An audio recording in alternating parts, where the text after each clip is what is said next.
Chintu earphones atom.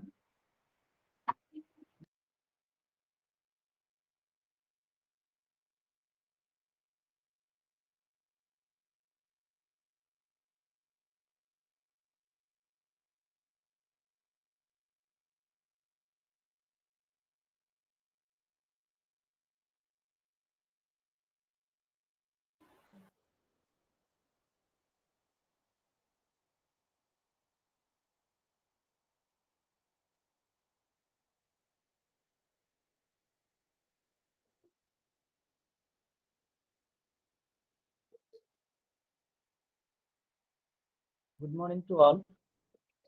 I hope I am audible to all. Yes, sir. Good morning, sir. Yes, sir. Sir Kumarvelan sir joined.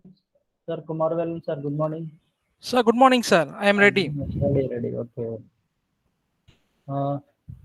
Okay, Manas, we'll continue today. Okay. So, good morning, one and all. This is our third session in 5 days FDP, organized by Department of Computer Science, Central Institute of Kerala, sponsored by Atal. And today also we have continued with Kumaravalan sir. And yesterday he has delivered a very wonderful talk on mathematical foundations for data science. And today he will be moving towards text analytics and classifications. So I welcome you, sir, and you can continue now. Sir? Thank you, Rahman, for the introduction. So I think around 36 participants are there, including the organizers. So today the objectives is very simple to me. That is my core area of my research. That is text analytics. That is my actual area in which I'm working, and one of my scholar is working in this particular area, and we have published a lot of good papers in this particular area. I will share all my research expertise over this particular field. But instead of going to directly handling the advanced session, first I will focus some of the basic fundamentals so that everyone can understand the basics. Once if you understand the basics, then you can go forward with your own creativity and innovative things. So that is my focus. Okay, now whether I'm audible, Rahman? Yes, sir, audible. Thank you. Yes, sir. Yes, sir. Thank you. So now I'm going to present my screen. Just check it out, Rahman. Okay, sir. Okay.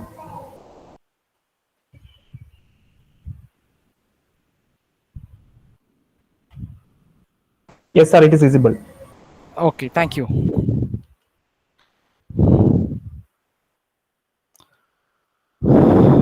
Okay, can I proceed, sir? Yes, sir. Yes, proceed. Okay. So I start from the basics and I will go to the advanced level. So there are three components are there in my presentation for another 90 minutes. So first I will focus the area of text mining. That is, I will introduce this particular subject, I can say like that. And later I am going to discuss on how mathematics helps me to do text analytics. For that, I am going to cover some of the concepts in NLP, that is natural language processing, for doing the text analytics. And finally, how a mathematical model is created for any given document. And one kind of an analytics that I'm going to discuss today is similarity analysis, right? How to compare one document with another document, and how to predict how close are these two documents. So after discussing this particular thing, there are n number of applications are there, right, with respect to this kind of similarity analysis. So according to your own vision you can focus your research in this particular field. There are several mathematical models are there, but here I am going to touch upon cosine similarity. That is a mathematical model. Apart from that, there are a lot of distance equations are there. Manhattan distance is there, Mahalanobis distance is there, KL divergent is there, Jacob distance is there. There are a lot of things are there. So according to your application, which one is suit for you, you can take it. So the next thing, and at the same time, I'm going to give an demo, right, using R programming with respect to how to perform cosine similarity analysis. And if time permits, I will touch upon how to perform document classification. That is the core research area of mine. So we touched most from the machine learning algorithm to the advanced deep learning models. We covered everything, and we also come up with some new algorithms too. I will share all these things at the end of my presentation. Okay, so that's all. This particular slide will capture everything to you about the topic called text analytics. First, what I am going to do is how to represent the text, right? That is a thing I'm going to focus for another 15 minutes. That is called document representation. A text or a document, both are same, synonym in the field of text analytics. So how I am going to represent the text, right, in computer? That is a major thing. So after representing the text, right, usually I'm going to go with the representation of vector representation. That model is called vector space model. That is a basic model. So nowadays the people are using word embedding techniques, right? There are several word embedding techniques are there. I have to say like this: word to vec, and document to vec, fast text, GloVe. So these are all the various advanced models are there for representation of a document. But today I'm going to discuss the vector space model only, because due to the unavailability of time. So if I'm going to talk about all this model, it will take 3 hours for me. But today I'm going to focus only on vector space model. So once the document is represented by means of a vector space model, then I'm going to explain you these two things, that is cosine similarity analysis and document classification using the classical machine learning algorithm called Navy Bayes algorithm. So these are all the two things I'm going to focus today. So with respect to core linear algebraic formation, I'm going to explain cosine similarity. With respect to machine learning algorithm, I can say I'm going to use the supervised machine learning algorithm Navy Bayes for document classification. Cosine similarity for similarity analysis. Okay. So I can divide my talk in part 1 and part 2. First, I will finish the part 1 within 30 minutes. And if time is there and more time is there, I will give some more priority to how to perform document classification. Okay. I already explained some background information about the data. So I don't want to do some kind of a duplication or a redundant information. So in a computer science field, a data may be a structured, semi-structured, or unstructured. But here my topic today is text analytics. So yesterday we come across with a lot of data sets, right? So all the data sets represented in terms of rows and columns. So I called the data sets are structured data set. But here today I'm going to deal everything with unstructured data, unstructured data, that is text. Okay. That is a free text. That is a free text I'm going to focus. So why I am more interested in unstructured text? Because there is a rapid growth of text information. If you compare to structured data, there is an enormous growth of textual information. Say wherever if you open www, right, you can get a terabyte and petabyte of text information. Similarly, from desktop, email, intranet, blog, literature, newspaper, right? So these are all the various sources from which I can get the text information. And the most important thing I want to say, if you compare the amount of data that is available in this digital world, that is compared to text data and structured data and unstructured data, I can say, so 90% or 80% of data is mostly in the form of textual in nature. So that if you are going to focus your career, right, towards this text analytics, and surely you are going to have your very good bright future in as a data scientist. Okay, so what we are going to do in text analytics? Okay, so here I'm going to analyze, I'm going to organize, and I'm going to summarize certain things according to my application. That is the thing I'm going to do in text analytics. If I want to put it everything in a nutshell, so this particular slide will explain you everything. So the input to any text analytics projects, it would be some documents, some input documents will be there. Then what I'm going to do with these documents, I can find is there is any pattern, hidden pattern is there inside all these documents. And I can also find out any connection between all these documents, right? And at the same time, I can do some kind of profiling over these documents. And at the same time, I can do some kind of trend analysis with the documents.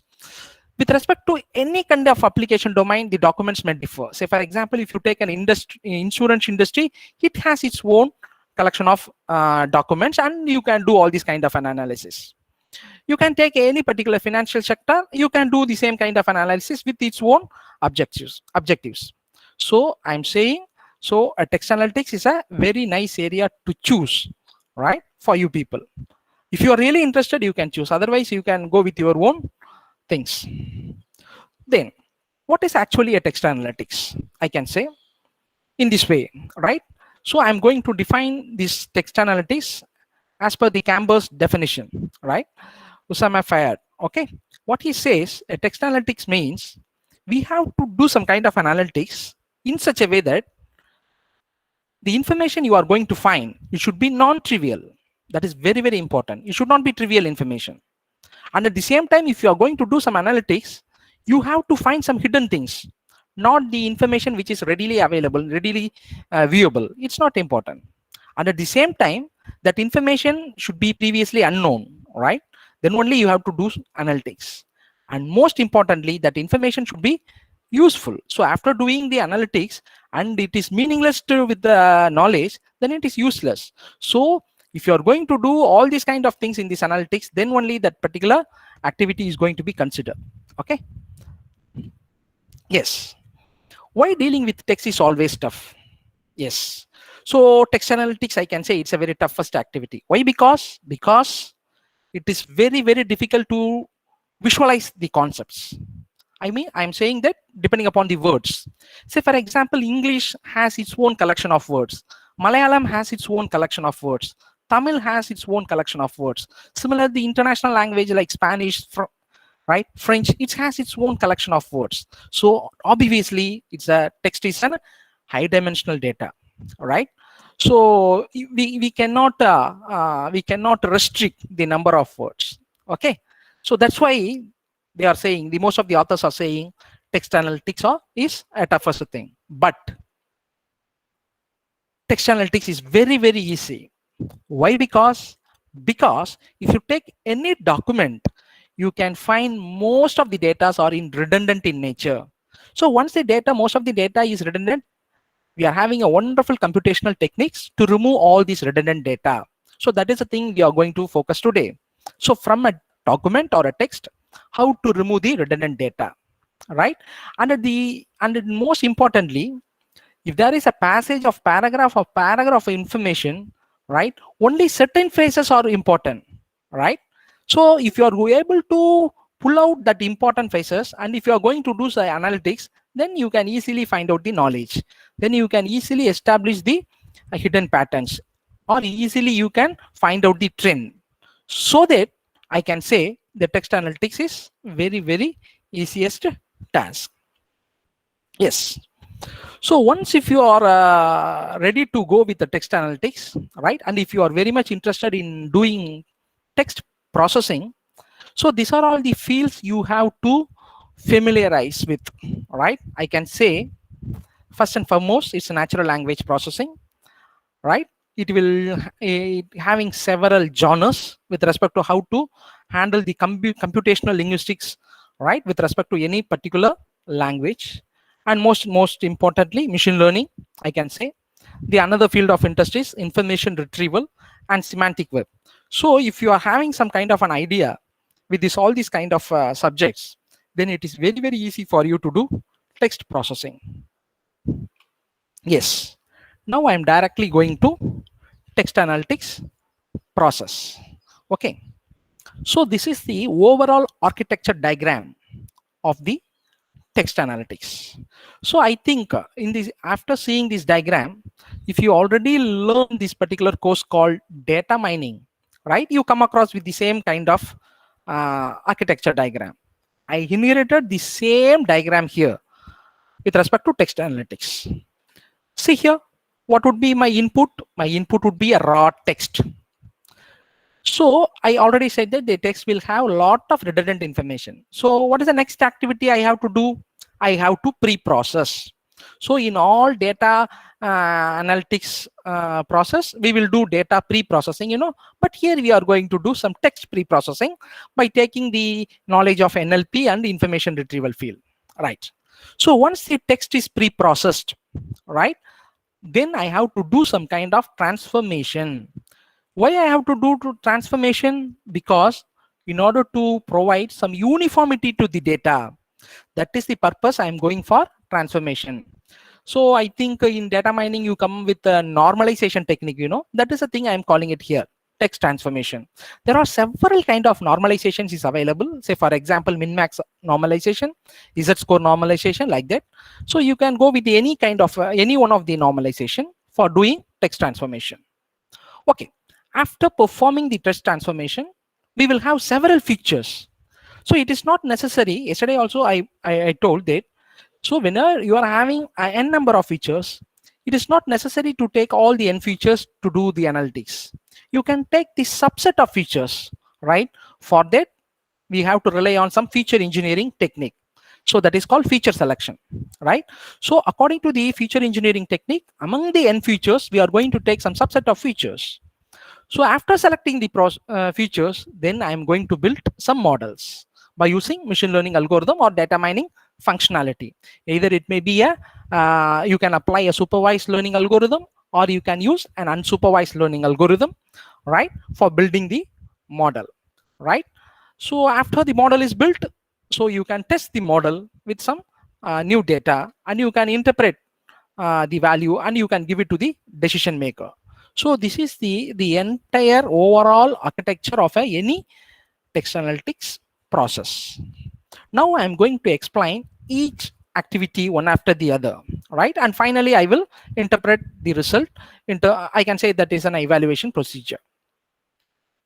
Okay, so here I already told that I'm going to use information retrieval technique style for doing text analytics, for which I am going to take the concept of vector.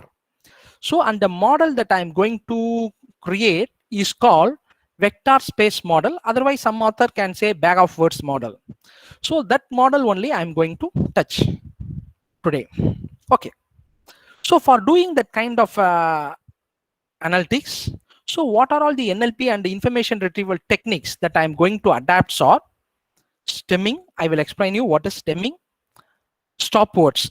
So I said that any particular language, either Malayalam or English or Tamil, has its own stop words, right? Okay, the stop words means the word which doesn't have any importance to it. It is called stop words. With an example, I will explain you very soon what are all stop words and how to do stemming, everything. And finally, how to give the weights to the words, that is called terms. So the terms and words are synonym to each other in text analytics. Then how I am going to assign the weights to the words? Because in text analytics also, I am not going to do any kind of analytics with the alphabets. All the words are going to be converted into some numbers. With the numbers only, I am going to do some analytics, right?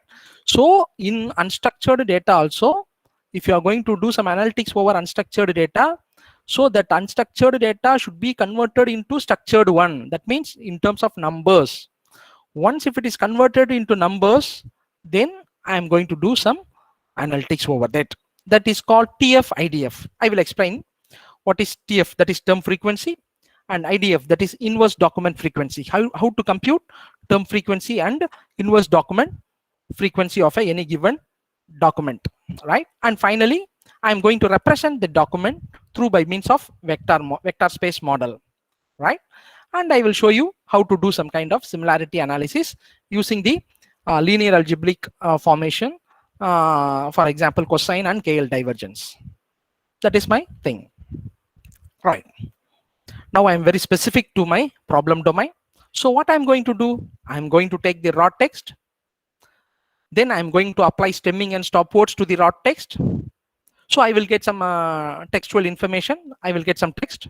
I'm going to do some kind of tokenization. Tokenization means splitting the sentence into words. I can say like that. So next, after performing tokenization, I'm going to assign weights to the words.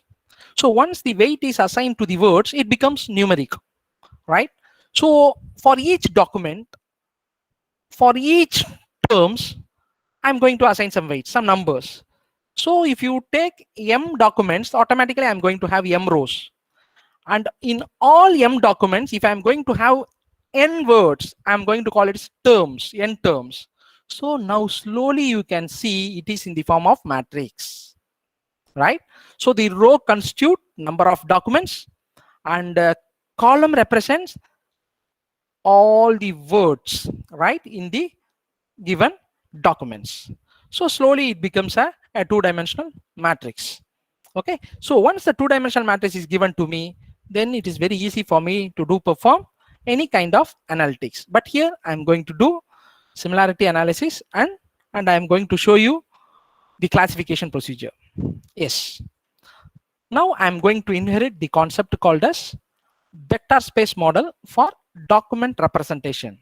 So for another 10 minutes, I'm going to explain you how a document can be represented using the mathematical model called vector space model.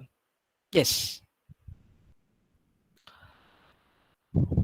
The most common way to deal with the document is first to transform them into sparse numeric vectors. I already told that, because once if you are having some sequence of words, it's not necessary to do any kind of analysis, right? So I'm going to convert everything into numbers.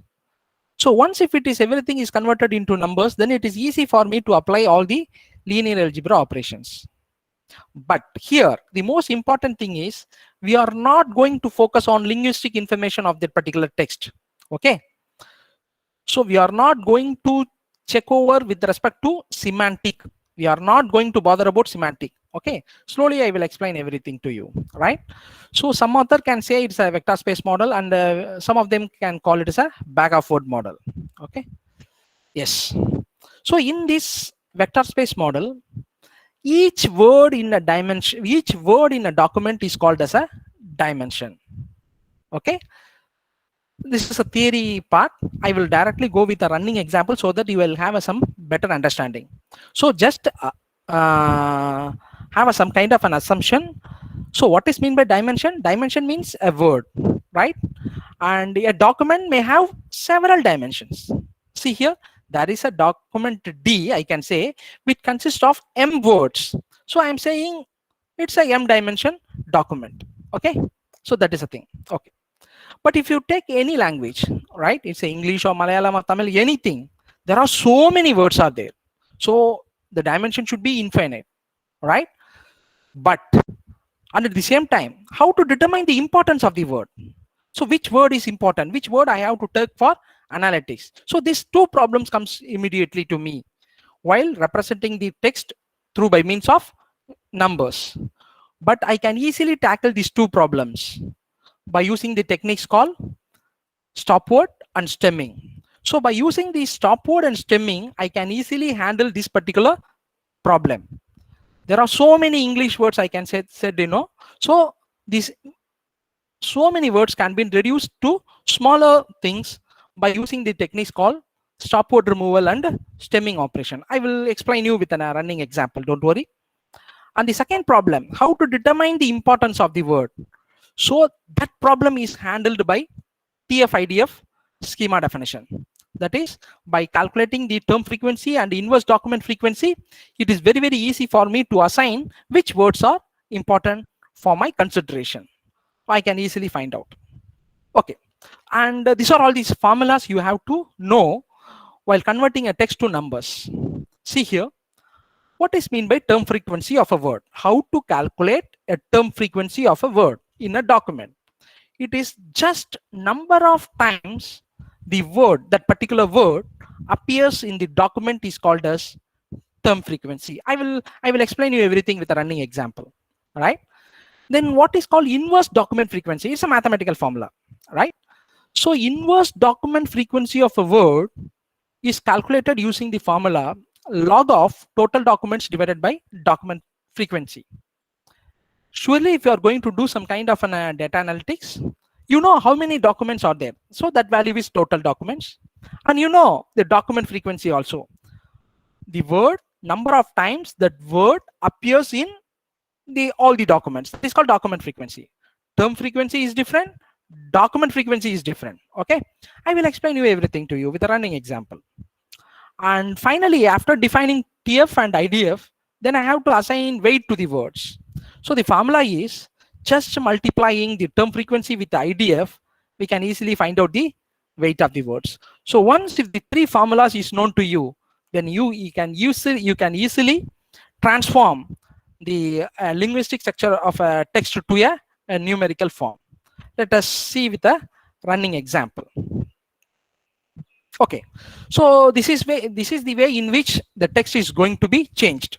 Say for example, I am going to take a running text like this. Okay, like running text like this, and after doing all the analytics, it's going to be converted into numbers, right? Some words can be removed, right? And most important words are captured from this document.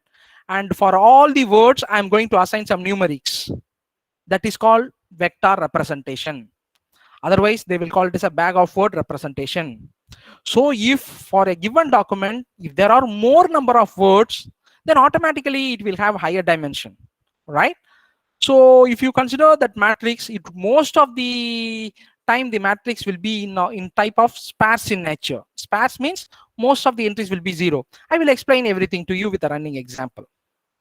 Okay, so that's all about the theory behind the document representation related to text analytics. Now I am going to take some documents and I am going to do some activities. So I want to, at this juncture, I want to thank Professor TV Geeta Madam, right, who beautifully explained all these concepts to me in one particular workshop. So that thing I'm sharing right now to you, right? So I really thankful to TV Geeta Madam. So I think it's a right juncture for me to refer Madam to have a wonderful example to explain the text analytics process. The same thing I'm going to explain to you people. I think you will have some better clarity. All right. Now actually the time is 10:25. If you observe my lecture for another 15 minutes, right? So you will understand clearly all the basic things regarding document representation. So I request all the participants to focus with my lecture. Okay. So if you want to do text analytics, first task is you have to represent the document in terms of matrix, that is vector. Okay, fine. How to do that one? For that, you have to do some 9-step process. Now I am going to explain each steps involved in converting the document to matrix format. Okay, see here, that is step 1 is extraction of text. That means, see here in this problem, I am given with 3 documents. See here, you are seeing 3 documents. The first document contains only for example purpose, I have made a simple documents, right? But real time, the document consists of n number of words. Okay, okay, fine. So the first document contains the information. This is a data mining course. The second document, which contains the information, we are studying text mining. Text mining is a subfield of data mining. And my third document is mining text is interesting and I am interested in it. So 3 documents I am having.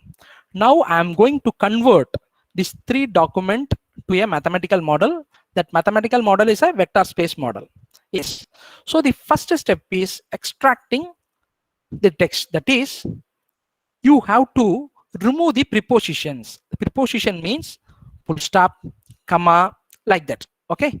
So from this document, on applying the step 1, this document becomes like this. See here, the full stop is get removed. See here, we are studying text mining and this full stop is get removed, right? Here, comma and full stop is removed.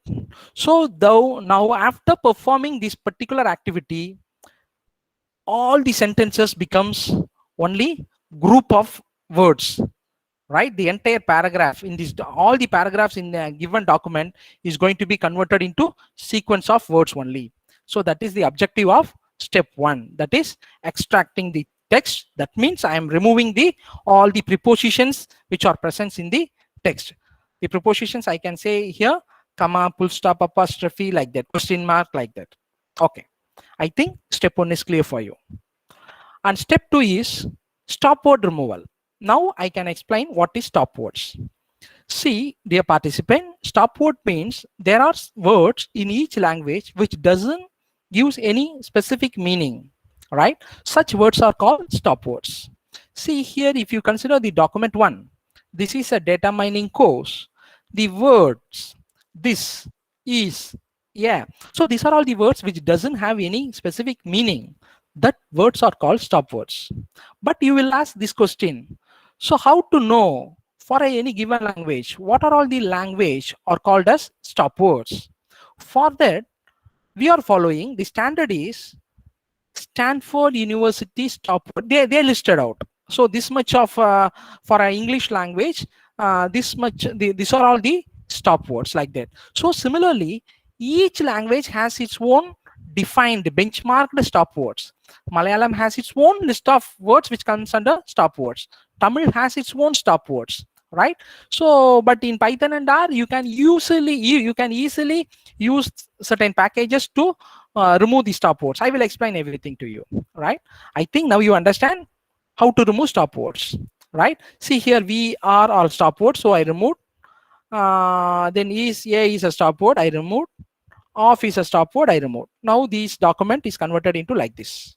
So in the left hand side, you are seeing the original documents. In the right hand side, you are seeing what are all the steps that I'm carrying out, right? Fine. So that's all about step 2. Next, the third step is very simple, because in a document analysis or in a text analytics, there is no importance to uppercase letters. So the step 3 is you have to convert all the words, right, into lowercase, right? See here, this document, there is no uppercase because data mining course is my important words so far, terms. So it doesn't have any capital letters. So no way to apply the step 3. But here if you see, right, so there is a word called text which having capital letter, right? So I converted into small case. That's all. So that's all about step 3. And step 4 is called stemming. Stemming means finding the root word of any given word. That is called stemming. Here also for the English language, we are going to follow Stanford University Stemmer, right? So there are some predefined packages are there to perform stemming. That is how to find the root word of a given word. Say for example, in this document, so after doing step 1, step 2, step 3, I came with data mining course. While applying to step 4, the data, the root word is data only. The mining, the root word is mine. The course, the root word is course only.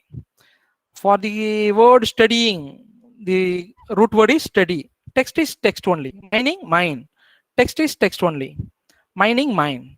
Subfield, root word is subfield only. Data, data only. Mining, mine word. So in this fashion, for all these words, you have to find the root word. That concept is called stemming. So next step is counting the word frequency. Word frequency means term frequency, I'm saying. See here, slowly, I'm representing the document to a vector form. See here. So this particular document, which consists of data mine course. Now for each words, for each terms, I'm going to assign some identifiers.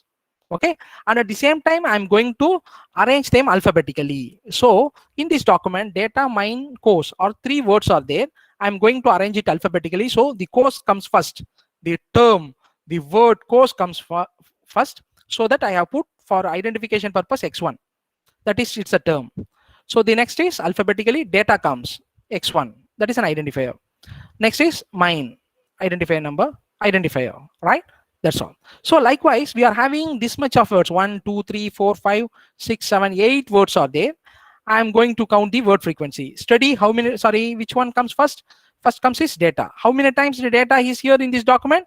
Only 1 times. Okay, 1 times, right? X1, that is called word frequency. Mine, how many times here? So in this document, the frequency of mine is 3. 3 times it comes. So that I have put mine X3. That means the term mine comes 3 times. Similarly for the other words also. Okay, I think you understand the concept of how to calculate the word frequency or term frequency of a word with respect to a given document. Kumar sir, whether I am making sense? What, sir?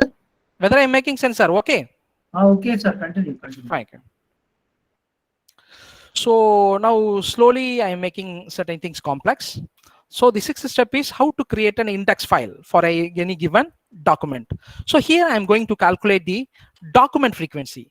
In step 5, we calculated term frequency, that is otherwise called as word frequency. In step 6, we are going to calculate document frequency.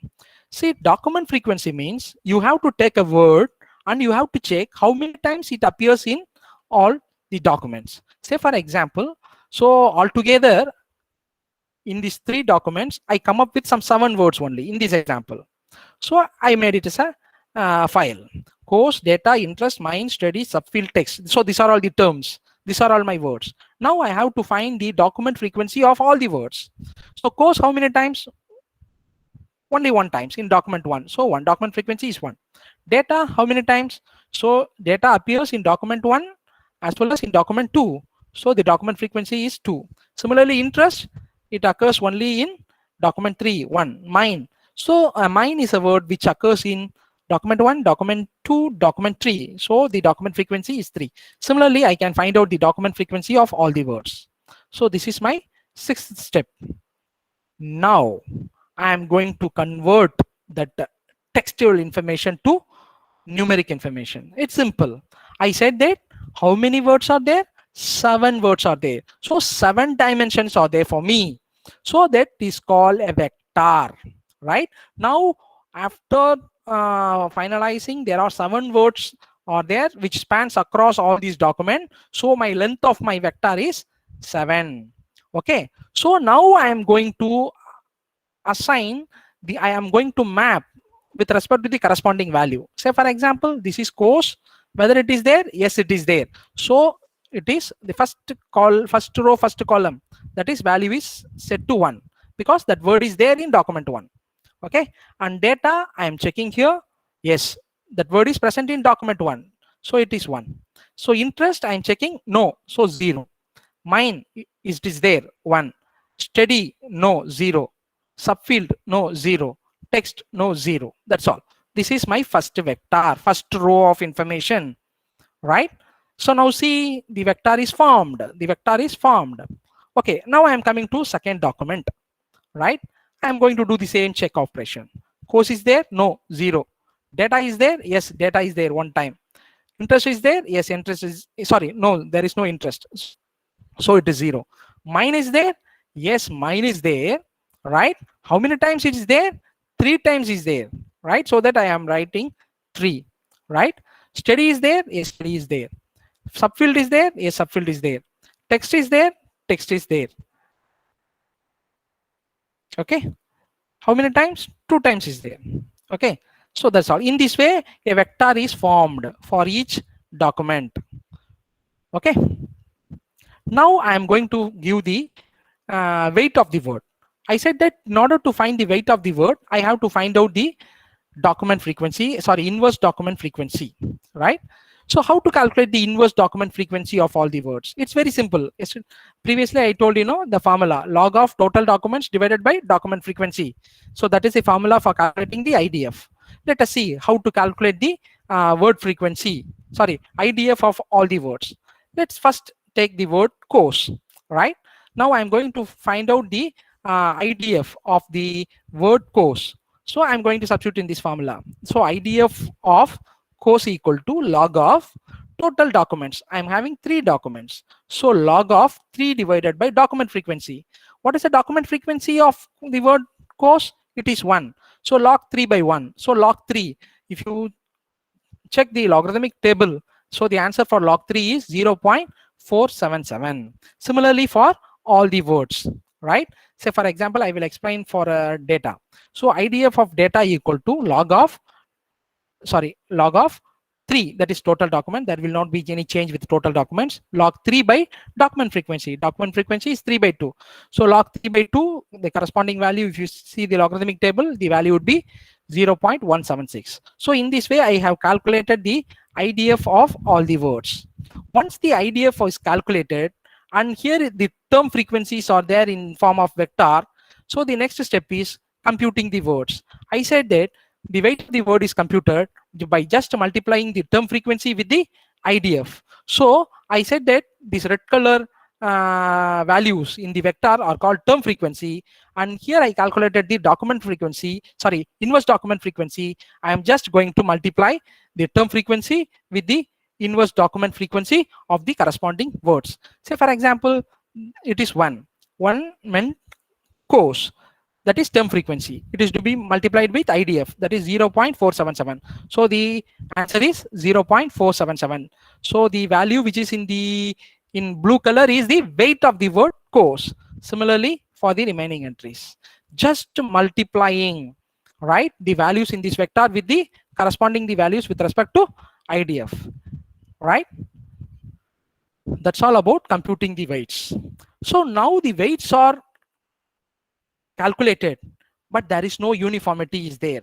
So in order to establish uniformity, I have to normalize. So I have to normalize to unit length. So to normalize all the documents, the general formula is, so weight of a word equal to weight of a word divided by square root of w square of word 1 plus w square of word 2 plus etc. the nth word, right? This is the general formula for finding the weight of the word of a particular word. So let us take how to calculate the weight of the word for how to normalize the word weight for the word course, right? Let us take weight of course equal to, that is weight of word. What is the weight of word? It is actually, previously it is 0. Can I proceed? 0.477 divided by square root of, that is you have to square the value of weight of first word, second word, third word, fourth word, fifth word, sixth word, seventh word. మేము ఇచ్చిన code 91 కదా. Chandrashekhar sir, please mute your mic. వచ్చినప్పుడు list sir, serial number గుర్తులేదు sir. KLN వచ్చేది గుర్తుంది 99 sir. Chandrasekhar, please mute your mic. Sir, can I proceed? Wait, sir, wait. Somebody unmuted. Chandrasekhar Kohli, please mute your mic.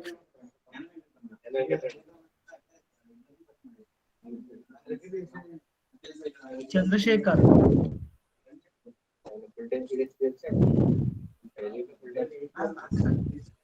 Chandrasekhar, please mute your mic.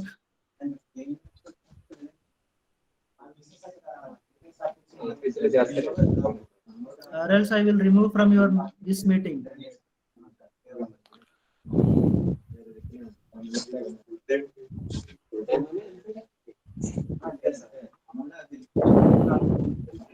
Okay, sir, continue.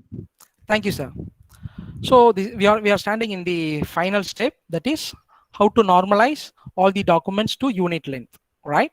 So it is very simple, a simple mathematical formula. You have to take the weight of the word in the numerator and you have to sum all the squares of the weight of the words in the all the documents. If you are going to do that, you can easily normalize the weights to unit length. So ultimately we come across with the 3 vectors. So this vector relates to document 1, this vector relates to document 2, and this vector relates to document 3. If you arrange it, it will be in the form of 3/7 matrix, right? 3/7 matrix. So once the matrix values are there, then you can apply the linear algebraic equations to do some kind of analytics. That's all.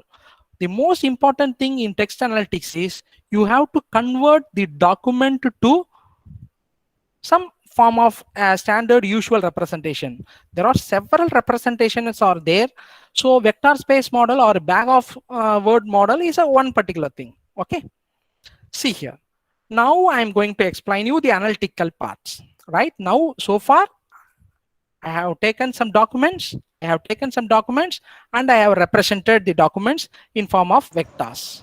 Right now, my role is to do some analytics. So I So I have previously, a question, sir. yes, madam, please go ahead. Sir, I missed the point how you got the 0.938. Can you just tell that, sir? Yes, madam. Madam, here I got 0.938 by normalizing all the documents to unit length. That means I have to take the weight of the word course. What is the weight of the word course? So it is TF into IDF, I multiply this thing, that is 0.477. So you take it in the numerator, 0.477 divided by, take all the weights. Okay, madam? Weight of word 1, weight of word 2, just multiplying. Okay, with respect to first one. Madam, do you understand, madam? Now I understand, sir. Okay. Just square and sum all the words, right? With respect to its corresponding value. See here, that is 0.47 the whole square plus 0.176 the whole square plus 0 plus 0 plus 0 plus 0 plus 0. If you do summation and if you are going to carry out this division operation, you will get the value 0.938. Madam, is it okay? Okay, sir. Then for 0.346 also the same way. The same way. Same way, you have to take and the data, right? You have to take, what is the weight of the data? It is 0.176. You take that one in the numerator and you do it for all this. The denominator, there will not be any change, but numerator only I am going to change. Similarly, I will find out, this is called normalization, madam. I think it's a basic simple normalization technique. It's not a it's not a rocket science, madam. Okay, madam? I understand. Okay, thank you very much. Thank you, Sir, can I have one more question, sir? Yes, please go ahead. Sir, normally TF-IDF is used for semantic Yes, document, but yes, yes. It's a bag of words means it doesn't look for what semantic, but TF and IDF, somewhat you will consider what semantic, not the core level of semantic you are not going to take. For that purpose, only word embedding techniques comes into existence. Is it clear? Yeah, sir. Madam, if you are going for bag of words representation, you are not going to bother about semantic. Okay, madam? You are still going with syntactic only. But if you are going to consider TF and IDF, you are taking some 60 to 70% of semantics into consideration. Okay, madam? Yes. But if you are going for a technique like word embeddings, then more than 90% of semantics is considered. Okay, madam?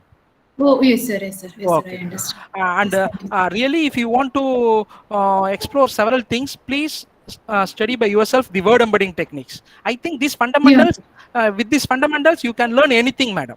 Okay? Yes, sir. Yes, sir. Yes. Okay. Thank you, sir. Okay. Okay, now we represented the document. Now our next step is to do some analytics, right? So here there are several things we can do with this kind. Once a document is ready in terms of a matrices, you can do several analysis. But today I am going to explain you some areas of analysis like similarity analysis and classification. Okay, so this is the linear algebraic formation that I am going to take for similarity analysis. So it is a well-defined one.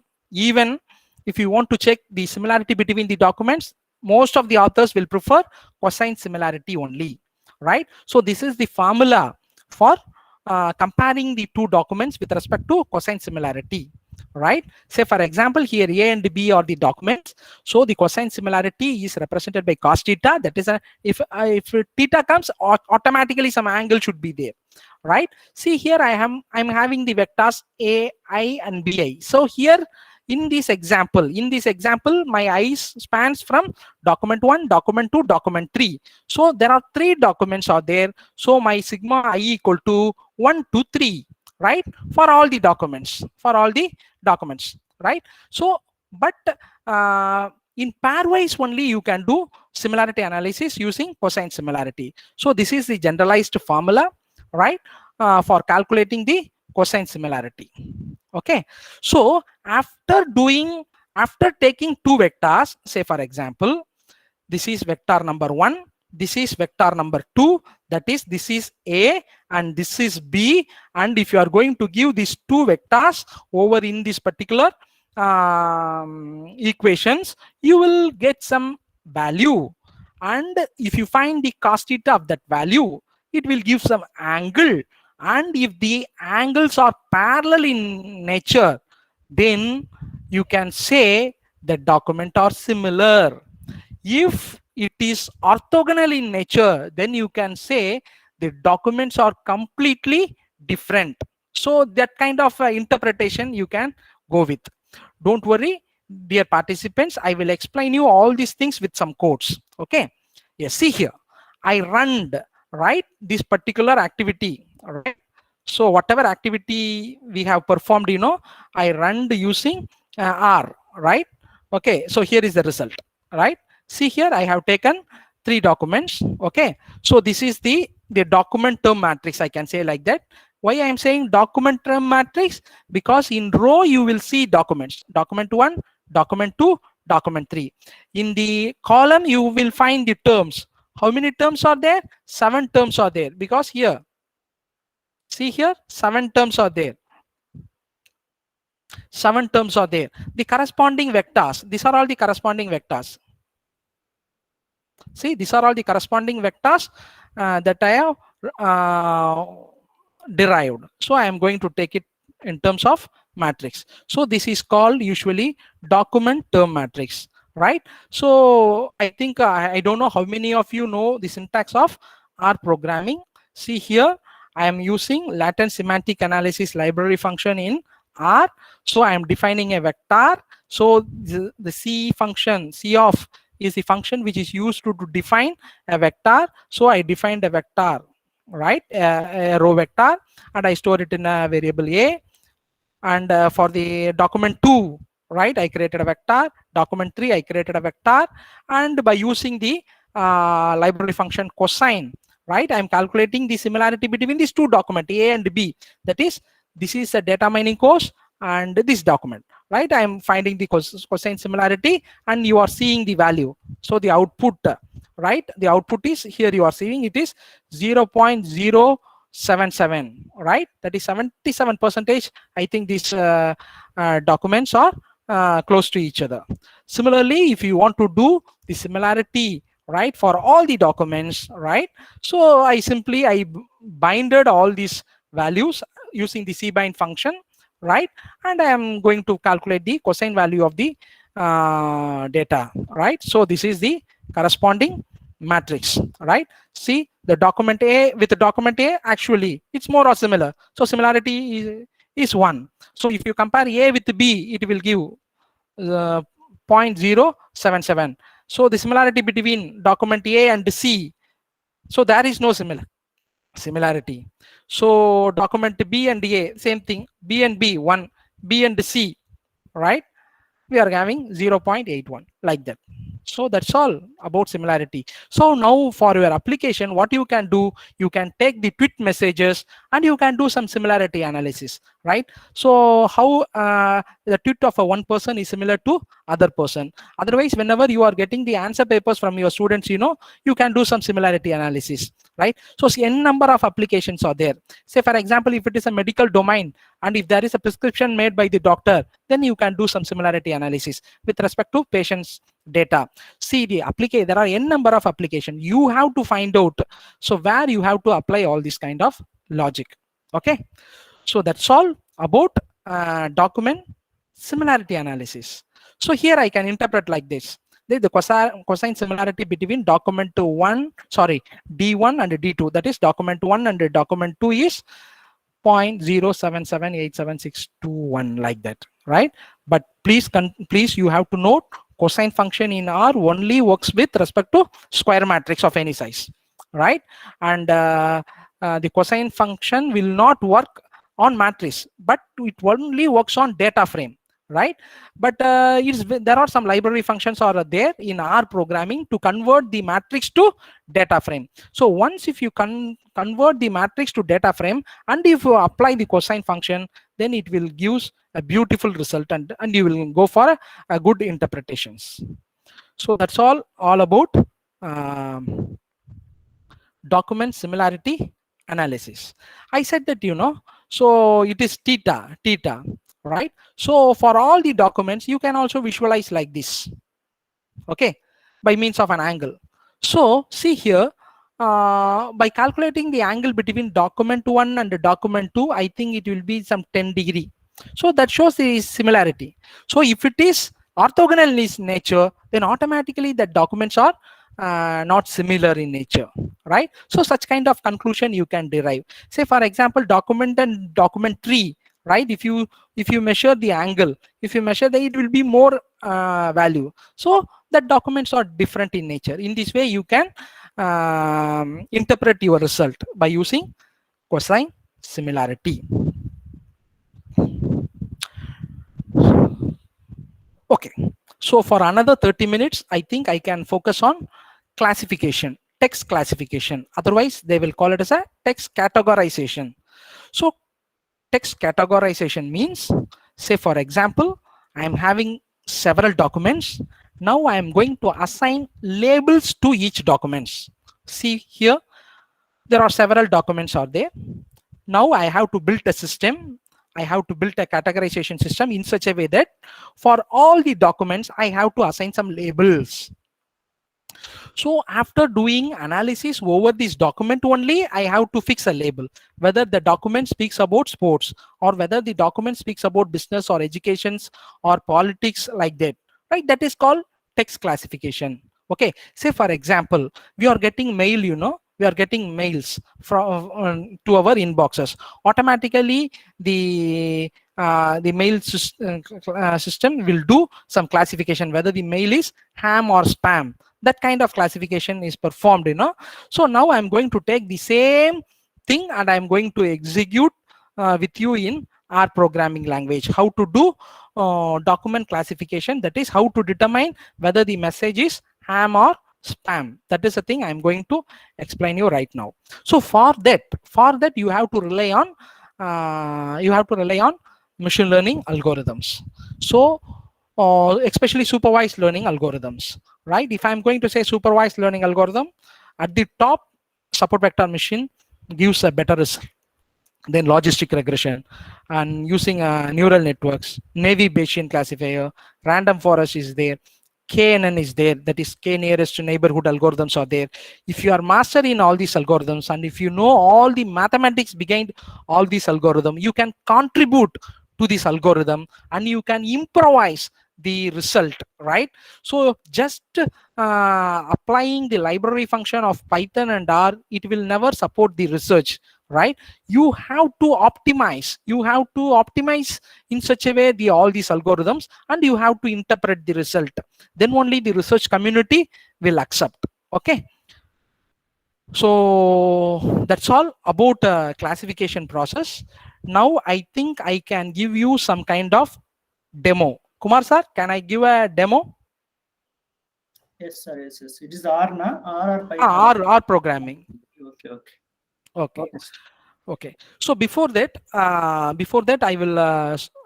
will explain you something related to document classification, mathematics behind document classification, because yesterday one of the participants asked sir whether you can correlate the whatever maybe the mathematics with your case studies. So that I have prepared this particular slide yesterday, right? Very slowly, within 5 minutes, I will explain you this particular. I will go through all these slides, but whatever may be the content is there with respect to the code, I will explain in the R environment. Okay. Yes. See here. Here I am going to explain Navy Bayes algorithm, right, with respect to document classification. So yesterday I already explained you what is experiment, what is trial, what is sample space, what is sample point, right, everything, so that I'm skipping all these things, right? Okay, but in Navy Bayes algorithm basically works on the theorem called Bayes theorem, right?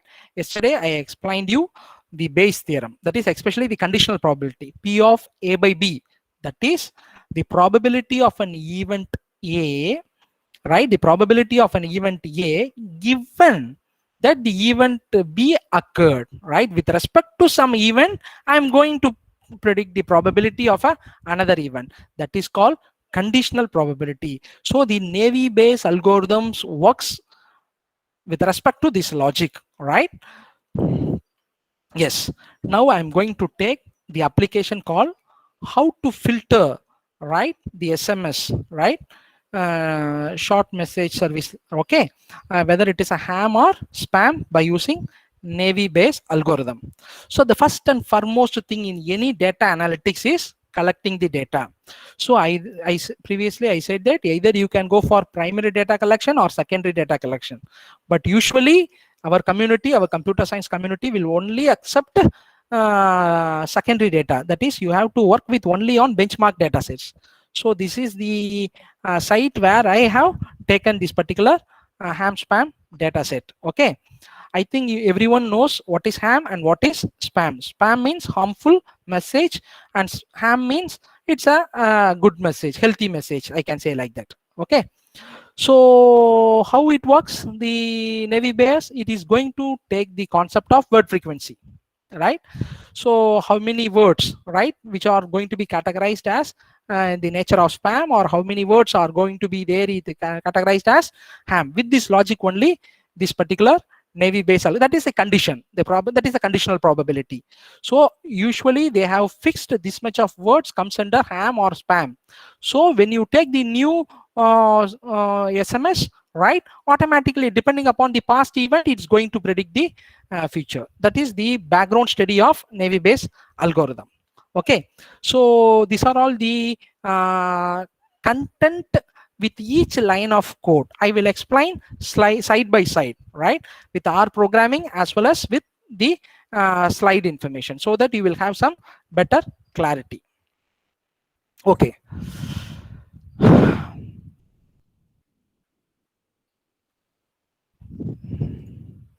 See here, Kumar sir, are you able to see my screen?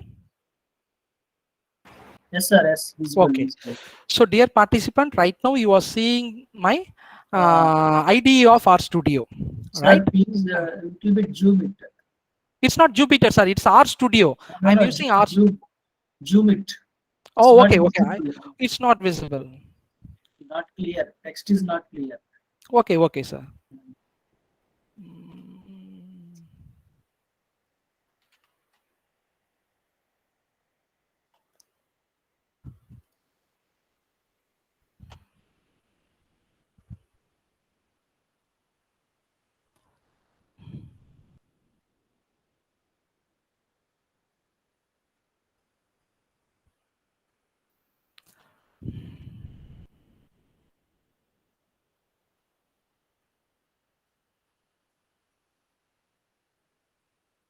You can close one window. Now it is okay, sir. Little bit okay, sir. So because I want to show all the result in 4 windows, sir. That's why I need all the 4 windows. This is. That's why. It is full now, maximum one, no? Maximum size, na? Yes, it is the maximum size only, sir. That's why. Okay, sir. See, dear participant, I think if you are having a very small font like this, you can pin in Google Meet, so that you will get some kind of projection, right? Okay, fine. So can I explain? Yes, sir. Continue. Okay, okay. Don't worry, sir. I will show the each codes here in red color mark, so that you will have some better understanding, sir. Okay. Okay. Okay. See here, right now you are seeing my RStudio IDE, Integrated Development Environment. So basically this RStudio comes with some 4 windows, right? You are seeing this is my script window where I can type my code, and this is my console, right, where I can see my results, right? And this is my environment section where I can see all my variables, right? And what kind of memory is going to be occupied for all these variables. And this is a window which is very, very important for me to see all the graphs. And if I want to install some packages from here only, I'm going to install all the packages, right? See, the beauty of R is it's having some more than 15,000 libraries are there. And more importantly, the R programming, if you want to do some kind of statistical analysis, if you are very strong in R, then you can do wonders, right? So I will explain you everything one after the other. But here, similar to Python, right? Similar to Python, right? I have to first import some libraries for doing text analytics, right? So here, the most important library which is needed to perform text analytics is TM. TM is the library which is used heavily for doing text analytics. And some of the G models library I'm going to use for showing the word cloud graph representation. I'm using this library word cloud, and Snowball C is also another library which is used to perform some kind of computations. Okay, yes. The first and foremost, I have to take the data set, right? So that is the thing I'm going to do. So I'm going to execute my code one after the other. Okay, so first line I'm executing. Yes, it is working. Second line I'm executing. Yes, it is working. Third line, fourth line, everything is over. All the libraries are rightly installed in my environment, so no problem for me. Now I have to first take the data set. First I am taking the data set. The data set that I am going to take is a benchmark data set. I will show you the data set first in Excel so that you will have some clarity.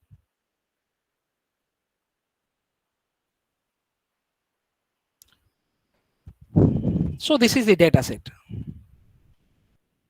So this data set consists of only two columns. The first column is my label. So whether the text is ham or spam. I think everyone knows supervised learning algorithm. So here is my text. These are all my documents, I can say. Document 1, document 3. How many observations are there? I think hardly 5,200 and something row information I am having. And all these instances are labeled under the heading called type. So I am having two attributes. One attribute name is text and one attribute name is type. So this is my data set. This is the data set that I am going to use it for my analysis. Okay. Yes. Now I am opening that file, right? Yes. It asking me. Yes, I am opening. Yes, I open. Now you immediately you will see in my environment that all the rows and columns informations are come to my RAM, right? See here, this is my variable SMS underscore raw, which consists of 5,574 observations, right? And two variables are there. I already told that type and text are the two variables. Okay, fine. If you want to see the structure of that particular variable, you can see by using the library function str. Yes, it is my structure. So the structure is a data frame. It's a data frame, right? You will see all the content, right? Okay. So next is I have to factor. Why I have to factor? Because see here, it is of type categorical in nature, ham, spam, like that. But I have to convert into numeric. That's why in order to convert the categorical things to numeric, you can use factor. So here two things are there, ham and spam. So one or two are going to be the numerics, going to be done with this kind of cases. I'm running. Yes. I calculating the factor. Now I'm showing, see here, it's a two-level factor is there. I think for ham it is representing 1 and for spam it is representing 2. I think in the console you will see the output. Okay. Yes. Now I'm showing the structure of this particular entire data set, right? See here, out of this 5,574 observation, how many instances are having ham? That is 4,827 are ham, and 747 are spam. Okay, mostly you have to do all these kind of things before going to data analytics to check whether your data is balanced data or imbalanced data. All right. Okay. So with these things, I'm going to take only the textual information from my data set. That is, I'm going to create the corpus. Yes. Now I'm going to prepare the corpus. The corpus is created by using the function called vcorpus and vector sourcing function. So I created a corpus for the variable text in my data set. So if you just print the corpus, it will show only the metadata, right? Because it's a huge collection, that is 5,574, right? So around 22.7 MB of data is there. I don't know how many words are there. What is the dimension of my corpus? Very soon I will show you all these things. So I am just inspecting, right? What about the first document? So the first document, I think it contains 111 characters. Similarly, the second document contains 29 characters, like that. You can just inspect each document by using the function called inspect in R, right? And the next I'm going to do some kind of what actually the content. You said that you are seeing only numbers, If you want to see the text, for that here I am doing some conversion as character. See here. So this is the first document. Go until Joran point, like that. So it's contain 111 characters. So now you are seeing that content, right? By using this function as character function, right? So now I am showing to the remaining 3 documents. For that I am using lapply function. See here, you are for the first 3 documents you are seeing. Now I am going to do all the operations that so far I have performed for a text document representation, that is lowercase, uppercase to lowercase conversion, stop word removal, root word finding, everything I am going to do by using the library function tm, right? See here. See, by using the function tm underscore map, right? I am taking that corpus, right? The corpus is created here. The corpus is created here. I am taking this corpus. I am going to do conversion to lower. Yes, I am running. Yes. Now my corpus is all the characters are converted into lowercase. Next, I am going to remove numbers. If there is any numbers over there in my corpus, I am going to remove. That is my 18th line. Yes, I removed all the numbers from my corpus. Next, I am going to remove all the stop words. So this is a function, right, to remove the stop words. Yes, I removed all the stop words. So the red color symbol seems that the machine is running, right? It takes some time, right? If the size of your data set is huge, it will take minutes, or it may take hours also if you take high dimensional data, right? Now I am going to remove the punctuations, right? Yes, I removed the punctuations. And next I'm going to do stemming, right? Removal of finding the root words. See, if the screen is not visible, I'm doing this one only. So this is the things for corpus, inspect, apply. These are all the things I already explained to you. So this is the text, right? Removing the numbers, right?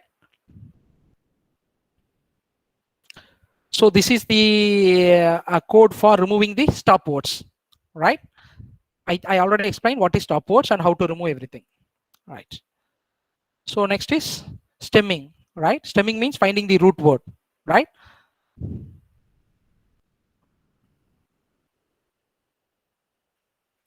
Stemming is performed by using the package called Snowball C. That's why I installed Snowball C. So now I have to convert the representation. I said that is a document term matrix. Okay, see here.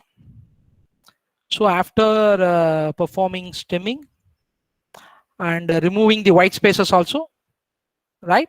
Now I am in the stage to create the vector space model. So the vector space model using the concept of inverse document frequency, right? But here I am going to use only document term matrix function, and I am going to give it to that SMS corpus. That SMS corpus is now cleaned. That means all the textuals are converted into lowercase, numbers are removed, stop words are removed, punctuations are removed. I already found the root words. Now all the white spaces are stripped. Now my SMS corpus is very clean.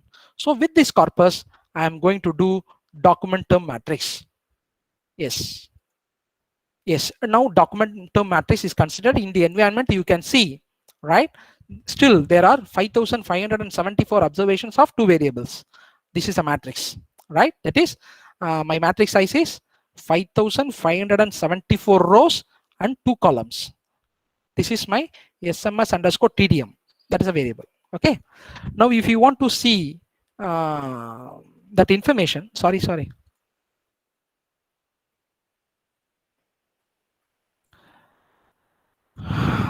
See, you will get the metadata only, because it's not possible to print the entire things, right? So if you see the sparsity is 100%. That means most of the entry of this matrix is zeros in nature, right? Okay. That's all about term document. Now the document is represented by using vector space model. So now the document is represented using vector space model.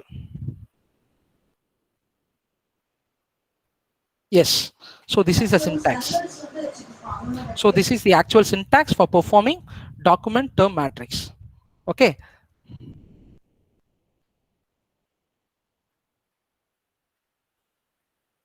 Okay. Now I have to prepare the data for analytics, that is for building the model.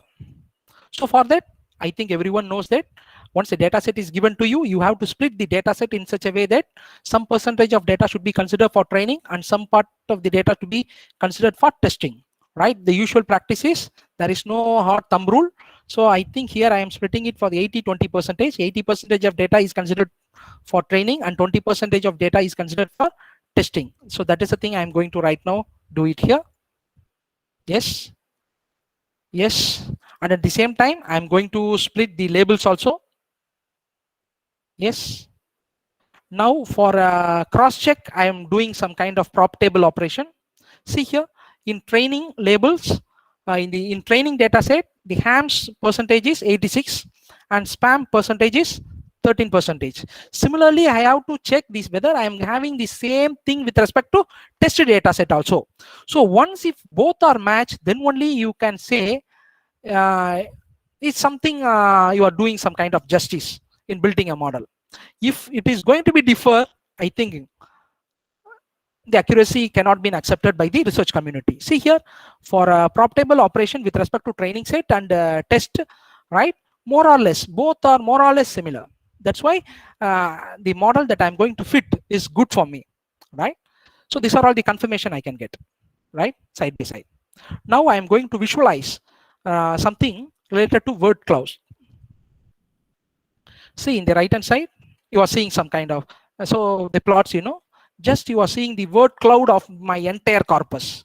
So what word clouds actually says, so the word which is having the higher size of font, that seems that word occurs more number of times in all these documents.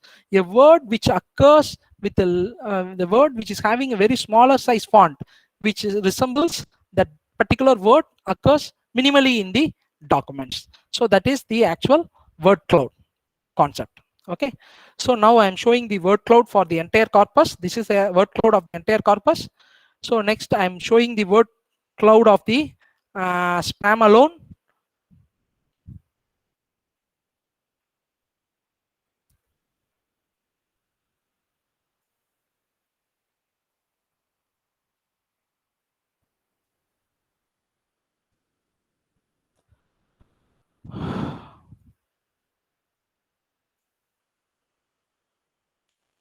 Okay, this is for word cloud for spam, and this is the word cloud for ham, right? So now I'm going to do a very important thing that is called finding the frequent terms. So I said that there will be a lot of features will be there, So here I'm going to take only 5 words, right, which is frequent in nature, right? So that words only I'm going to take and I'm going to filter from my corpus. So that is the thing I'm going to do right now. I'm filtering and I'm going to apply it to the document term matrix. Now the dimension is going to be reduced. Yes. Now I'm using some convert function, right? That is used for converting the categorical things to numerics, right? For doing some analytics, right? Because I already told that with textual information, you can't do anything. For that, you have to convert into numerical things. That is the thing I am going to do right now. Now, by taking all this value, I am going to consider the train. It will take some time. Yes. Now I am going to do it for the test data set. Yes, I performed. Now I am ready to build the model by using Navy Bayes algorithm. For that, I am using the library E1071. Sorry.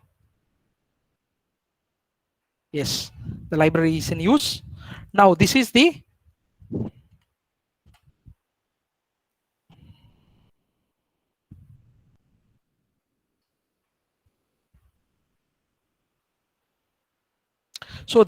actual code for building a Navy Bayes classifier in R programming.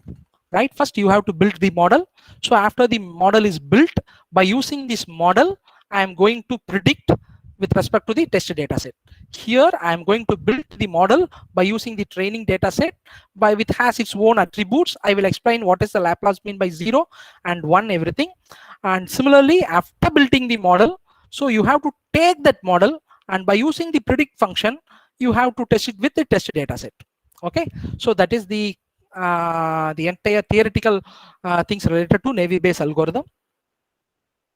So that is the thing I am going to do right now. I am building the model. Yes, the model is built. Now I want to test it. Yes, I tested. It is running.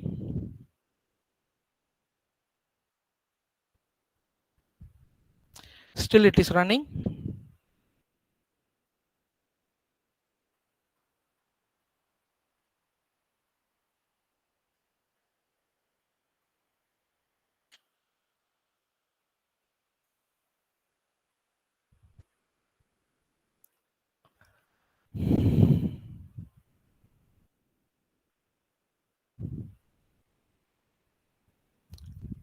If it is a small data, okay, fine.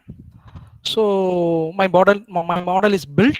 Everything is there. Now I have to evaluate whether my testing is good or not, whether my model works in what level of accuracy. Right. For that, I have to build a cross table. That is, I have to construct a confusion matrix. Right. For that, I am using the library functions G models. Yes. Now I am going to construct a confusion matrix for my model. Yes. So this is my confusion matrix. I think in this FTP, you are having a separate session how to evaluate the machine learning models. See, this is the confusion matrix, right? True positive, true negative, false positive, false negative, right? So now you are seeing, right?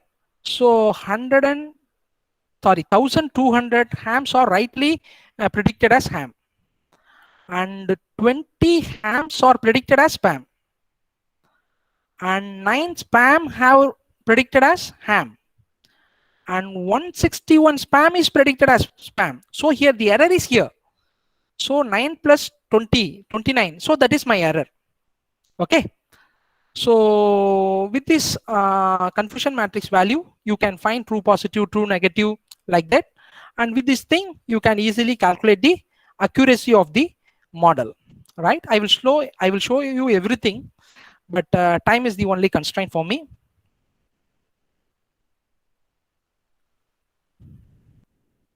So now previously I built a model by using the Laplacian 0, right?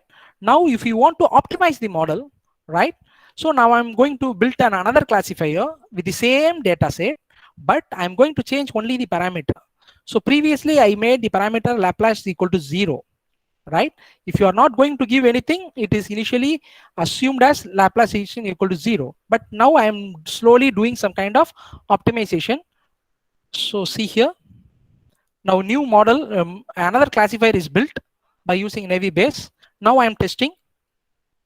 It will take some time.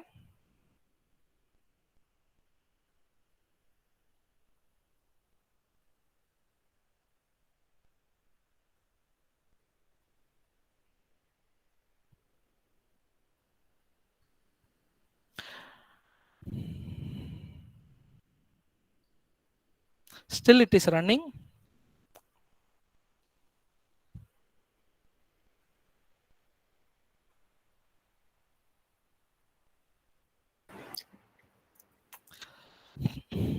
Sir, please share the PPTs and code also. Yeah, everything I will share. So the content that I have prepared, not for me, sir, for the participant only, sir. I will share everything, whatever the things I'm having. Okay, okay, sir. Okay. So why I have yesterday itself I will send the PPT of mathematics, sir, because once if the session is over, if I'm going to send everything to you, it will be easy for you to consolidate everything. That's why I postponed it. Okay. Okay. So okay, my second classifier also built. Now I want to check it. Right. Yes. If you see the second classifier, the confusion matrix, right? Surely some kind of improvement is there, right? So previously it is, see, previously it is in this confusion matrix, if you see, it is 20 plus 9.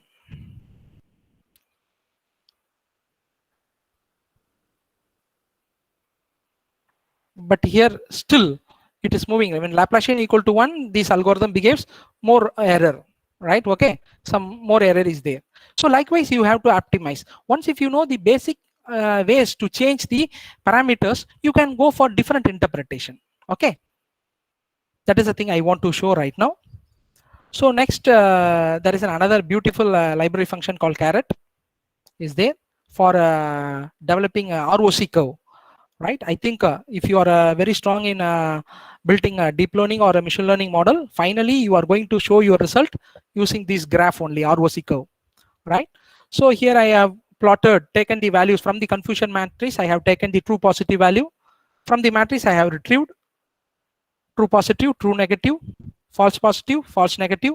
Once if you know true positive, true negative, then it is easy for us to calculate the accuracy. The accuracy of the model is always true positive into true negative divided by true positive into true negative, false positive into false negative. This computation will calculate the accuracy of the model. Okay. So up to F1 I have performed. Yes. TPTN. So the denominator value. Now it is very easy for me to calculate the accuracy. So the accuracy of my model so far I have calculated is 97% of accuracy I reached, right?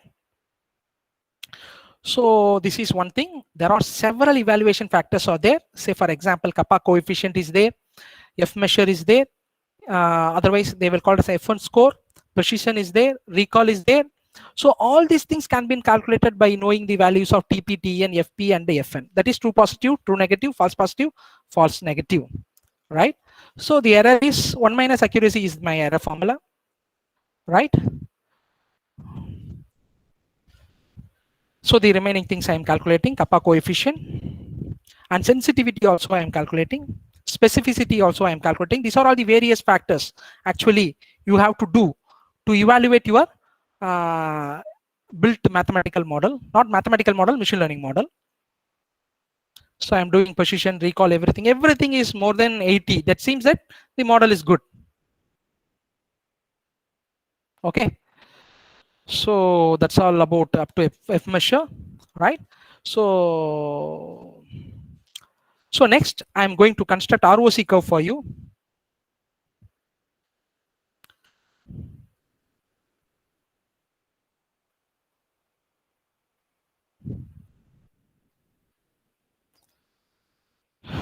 For that I'm using the library ROCR. Yes. So this is the plot function. Yes. I built the ROC curve. I am reaching the accuracy about more than 85, I think. If you want to really find out the area of my fit, right?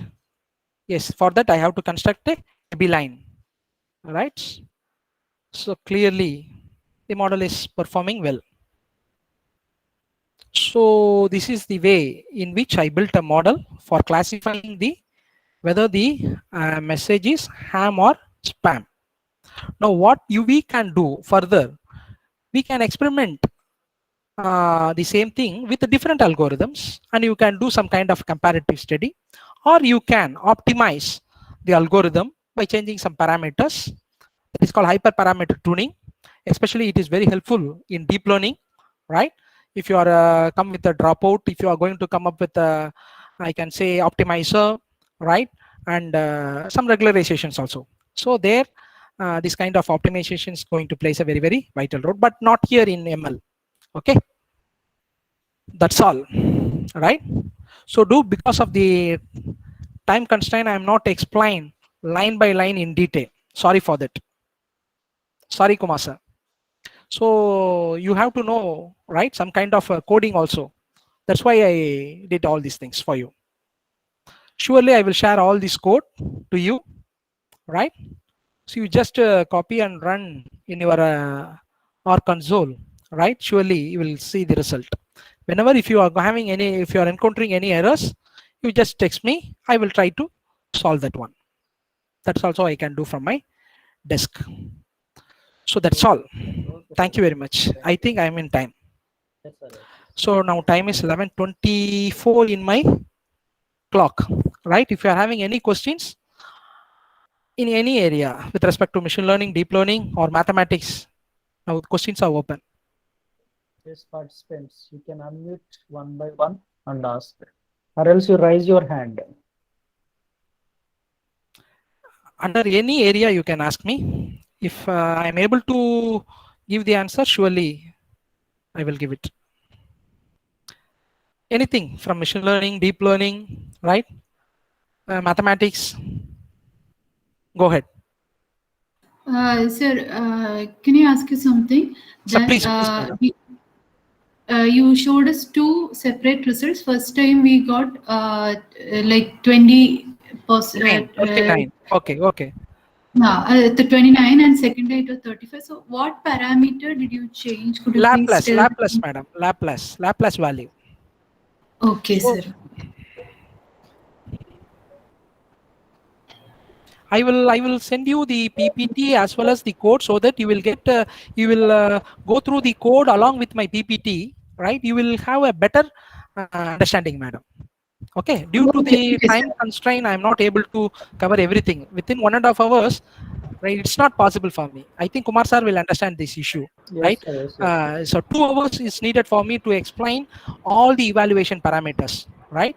How to accuracy, error, precision, recall, kappa statistics, sensitivity, specificity, ROC, everything. Yes, sir, but it was very simple and easy to understand, sir. Yes. It was very good, sir. Okay, thank you, madam. Thank you. Thank you, sir. So if you open any book, everything will be alpha, beta, gamma, right? I made to the core in a simplest fashion. Yes, sir. Thank you, sir. Thank you, sir. Okay, madam. Okay. Any questions apart from thank you? Excellent. Any Sir, question? sir, first of all, thank you very much for the excellent. Okay, Saga sir, for you only I have made this Yes, particular yes. presentation. Sir, actually, my area of work is also like computational social science and basically recommendation system, where I have worked on some of the models like TF, IDF, and others. And currently, I'm planning to work with that basically to develop a recommendation system based on that basically text analysis. Okay, sir. Surely you can do. Sir, once I develop the model, definitely, if you allow, then I'll be in touch with you and we'll be taking your advice. Please go ahead.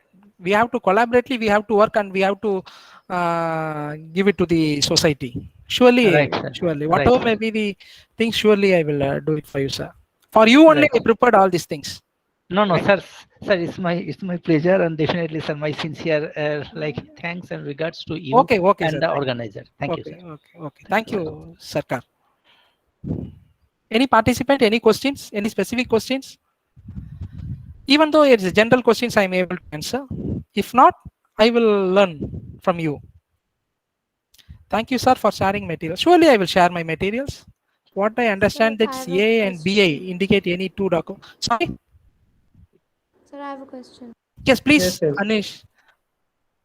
Your voice is low, Madam, your voice is very feasible. Can you please increase your decibel? Sir, am I audible now? Yes, now you are clearly audible. Okay, sir. Sir, can you give me an example for text analytics, like a real life example? Like I have a doubt that in election campaign in US, was it the use of text analytics?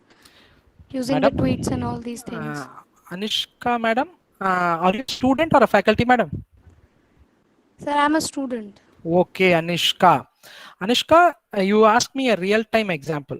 So for the past 30 minutes, I explained only the real-time example, right? Say, for example, how to classify a message as a ham or a spam, right? When you open your inbox, some messages will be there in your inbox, that is ham messages only. And some messages are already filtered, right? And it will goes to spam. It's a real-time example, right? So No, the sir. mm. I'm asking that in US election campaign, Yes, yes. was it the use of text analytics? Yes, you can do Like, as in, wonders. sir, Okay, I can say like that. You can go for social network, social media, social data analytics. I can say like that. Okay, say for example, if you are going to analyze the tweets, right, with respect to election, then you can come to kind of conclusion that what would be the state of mind of the people of US, right? So to whom they are going exactly, to, sir. That's yes, what you I can was do. asking. So see, wherever you are seeing the text data, you can do analytics. Okay, so the platform which is readily available to us is social media. Either you can take Facebook data, either you can take Twitter data, Telegram data, Signal data. Wherever you see the text data, you can do analytics. Okay. Okay, Anushka. thank you, sir. Sir, will you please allow me to add something here, because I have worked recently on that, so I hope Please go ahead. that Please go can ahead. correct. Knowledge is sharing. Like, sir and madam, sir, like recently, like you know that there was an election in West Bengal. So I, along with one of my UG students, we are trying to predict what will be the trend. Although you know that like without taking name of the political party, there were a different trend. Existing party were telling they will be in power again. Some of the new parties who are claiming they will be in power.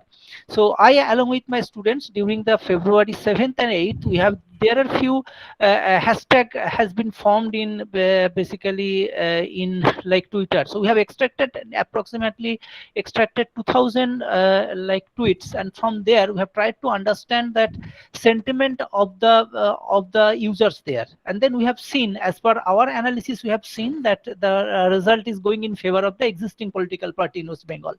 So we have communicated the paper to one of the IEEE sponsored conference in Kerala, that is the Government Engineering College of like Iduki. They have appreciated the paper a lot, but then they were looking for that basically the validation, and we did not have any such proof of validation, but we are lucky in that sense that they have given us the time to incorporate the validation by 7th of June. And if you can remember, the result came out with Kerala and West Bengal in 29th of May, and we know that what was the result. So our result analysis also was telling the same thing, and I'm happy to share that our paper got accepted. So from here, I can tell that the same example that you have cited, that we can extract the data from Twitter, we can analyze it, and then we can do different kind of sentiment analysis, recommendation system, and other things. I hope I could add something. Thank you, Yes, sir. sir. It's a Thank you. wonderful real-time example.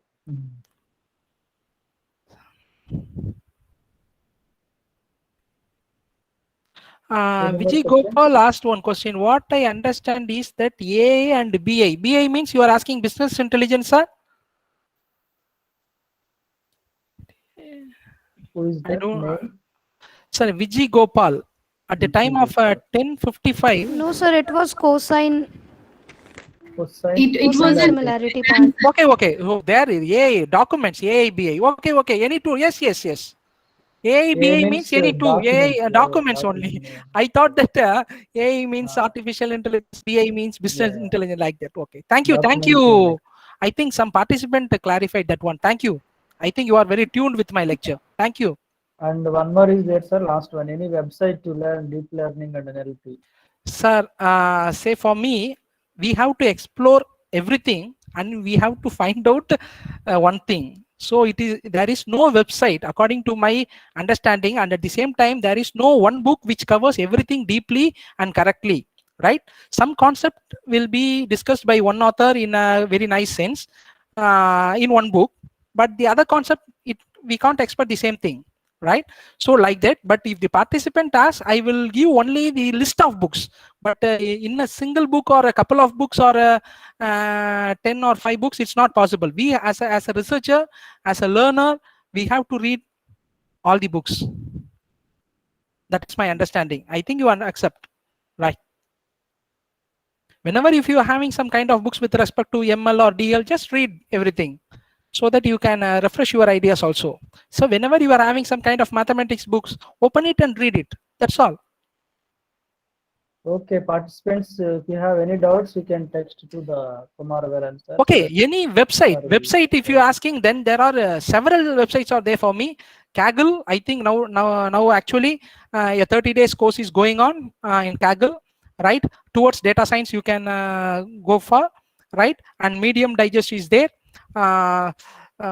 Okay, I will text you everything, sir. Okay, sir. Yes, yes, List yes, of websites. yes, And if sir. you really want to do R programming, R blogger is there, because I am the active member over there, right?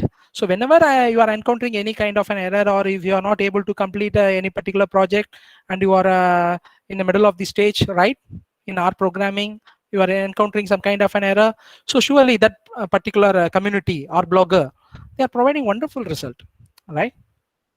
They are helping to complete the project. There are several Okay, things sir. are there, several forums are there. I think participant, I served my business. Kumar sir, is it okay? Yes, yes, yes, sir. Very good. Because you've given me 3 sessions, I don't know how the Hmm. participant reacted.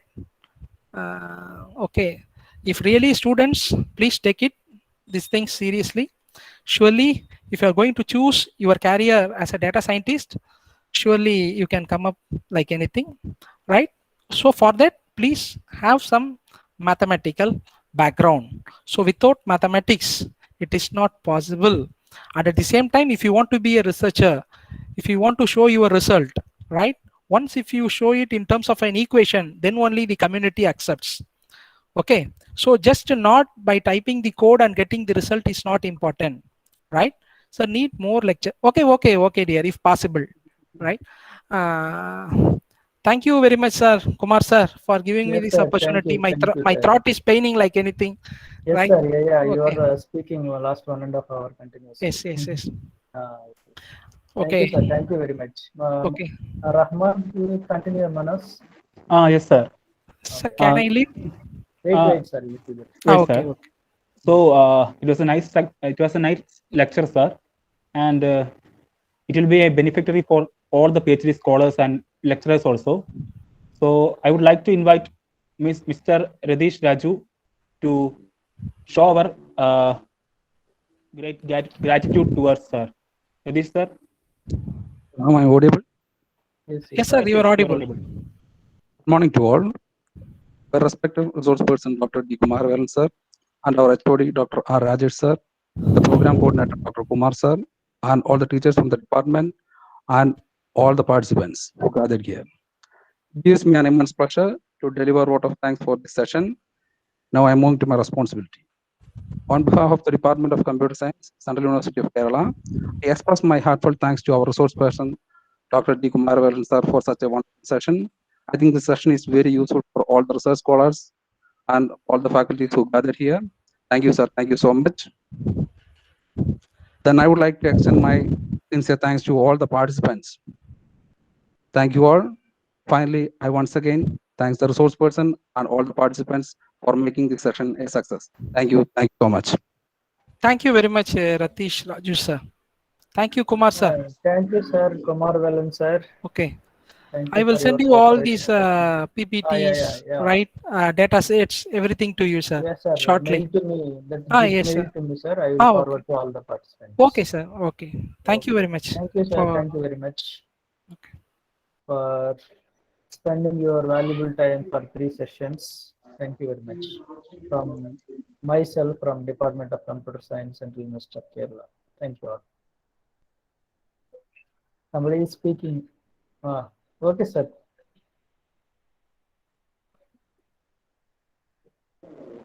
Sir, participants can leave now. Now they can start our section by 12. One more thing, participants not joining at the beginning. Okay, while session is starting, only 30 members are there. Okay, if we have full time, then only you will get the attendance. You have to be there 1.5 hours. Some people are joining at the end of the program, continuously joining. I am observing. Okay, you have to join at the beginning of the class itself. Okay, so next session will start by 12 o'clock. Okay, please be there before 5 minutes. Thank you all. Okay, Okay, sir. Thank you, sir. I think I'm not disconnecting. I will continue like this only. Already 10 minutes over. Only 11:45. Only 15 minutes time is there. I will But sir, continue for attendance. this. Attendance option is there. Save attendance is there. I take the attendance. Okay, sir. Okay. Thank you. Sir. Okay. No need to disconnect. Okay, sir. Okay, Manas. You inform to Shabina also, Manas. Yes, sir. Shabina. Yeah, Shabina. Yes, sir. She is taking afternoon only, na? Okay, afternoon only. Yes, sir. After third session.